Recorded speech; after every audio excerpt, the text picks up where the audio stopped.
Okay, here we go. Sometimes tackling a job like this can seem really overwhelming. And the first question that people always ask is, where do I start? So I'm going to make this really systematic and logical, which I feel like takes away a lot of the stress and the overwhelm. So how I like to start every organizing job is I start in one section and I work from left to right, top to bottom. And that way, I'm just pulling everything out and I'm gonna make like piles. So, for example, in this space, I'm gonna be putting all the baking pans in one spot, all the toilet paper goods in one spot, all of the different types of can goods together. So we're just gonna kind of have to have like a loading zone for all of that. And remember, it always gets worse before it gets better, but that's okay. So again, pause and begin, and then come back if you need encouragement. Looking on this section, and we've been going left to right, top to bottom.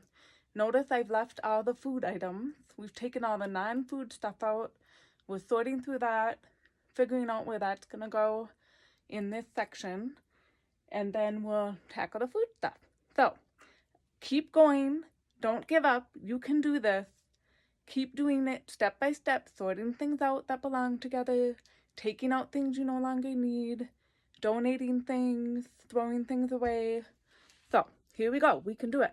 A space that you're organizing and you're like, what do I do with this? Why do I still have it?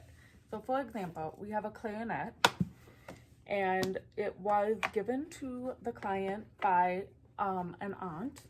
And she played in high school, but she doesn't play now, and nobody in her family plays, and her kids are older, so she knows that it's not likely that they're going to be taking up the clarinet anytime soon.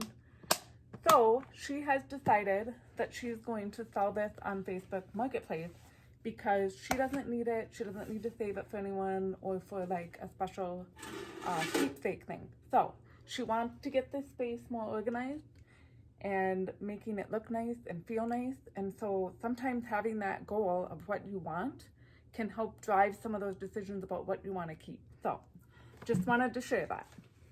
I wanted to come back with a little quick tip. I like to clean as I go. So if I'm cleaning off shelves, I wipe the shelves down. If the floor gets cleaned off, sweep, mop, vacuum, whatever. So don't forget to do that step as you go along.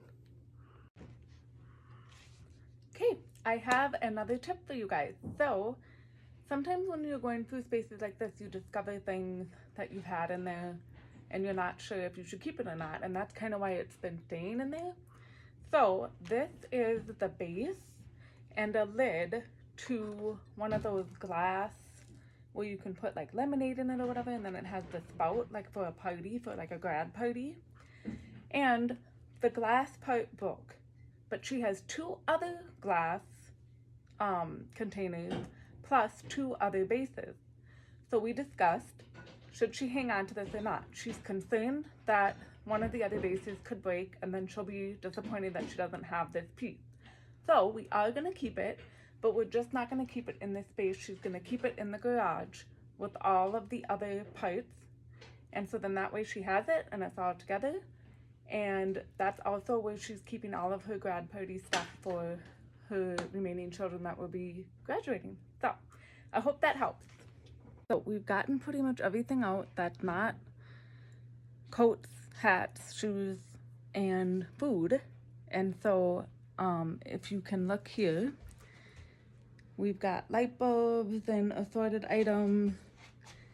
And we're going to go through all of that stuff and make decisions and put back what she needs before we continue on. We've cleaned out this area where we were sorting things. So we got things put away. And normally I would say wait till the very end to do that. But since we have this smaller space that we're sorting in, we took a break, put some stuff away. Now we're going to go through all the food stuff and figure out what we don't need anymore and where the best place is to put everything. So here we go. Don't give up. You can do this. Be logical about it. Sort things out by type. Get rid of things as you go along. You can do it. We've gotten all the food items out of here. We've wiped the shelves down. We've swept underneath the shelves. Everything is out here. We've sorted it like if you were in a grocery store. And now we're going to put stuff back in a way that feels good. We're going to use boxes and bins to keep things separated so that they stay in their home. So we'll be back. You can do it. Keep going. Go get a drink of water. Eat a granola bar. You can do it. The food all situated. And now we are moving on to shoes and jackets and snow pants and things like that. So that's going to be the next thing we're going to go through and actually figure out what's actually used, what have they grown out of, what things need to be saved maybe for younger children, and those types of things. And then coming up with better solutions for the hats and the mittens and all of that. So keep going. Don't give up. I know you can do this. Take a bathroom break, get another drink of water, keep sorting out like things that go together, and then getting rid of things, and think about, what do you want this space to look like when you're done? How do you want to feel? So that will help you drive decisions about what you want to keep in that space and what you're willing to let go of. Sometimes you're going to be more willing to let go of things when you know, if I get rid of this, I'm going to have room for the other things that I really want in that space. So I hope that's a helpful tip for you, and keep going. I want to talk about hangers. So it's good to have all the same type of hangers, and my preference is the tube hangers just because they're small and they'll hold everything, but then get rid of all the ones that you get from the store and stuff because they take up so much room. The other thing that can really make something look cleaned up is if you have all the same color hanger. I also like those velvet ones, but it's easier if in your home you will have all the same hangers because they have a tendency to float around the house. So that way, if you have all the same hangers, you're not having a mix-up of hangers and a frustration and feeling overwhelmed about that. So that is the tip about hangers. Who knew hangers were important? But they are. All right, we did it. We took everything out. We sorted it by what it was. We got rid of things. We threw stuff away. We wiped stuff down. And now everything is the way that it is supposed to be. So, whoops, I still can't figure out how to turn my camera around. So, we put hats up here in a bin, and we got rid of a ton of jackets and snow pants, but they like the snow pants on hooks. So we have those hanging there. And then we have boots. We kept one hanging rack for the shoes, and the rest of the shoes are going into the kids' bedroom for them to be in charge of their shoes.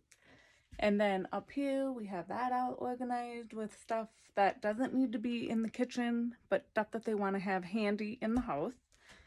And all of the food pantry stuff is sorted like a grocery store, so that it's easy to find and easy to know when you're running out of stuff to make a grocery list. And we've created a spot for the paper bags and the reusable bags.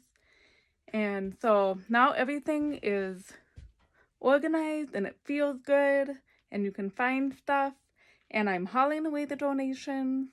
So finish up, take an after picture, and then make sure to give your family a tour of the new space so that they know where everything is and they know where to put stuff back. I feel like that's super important.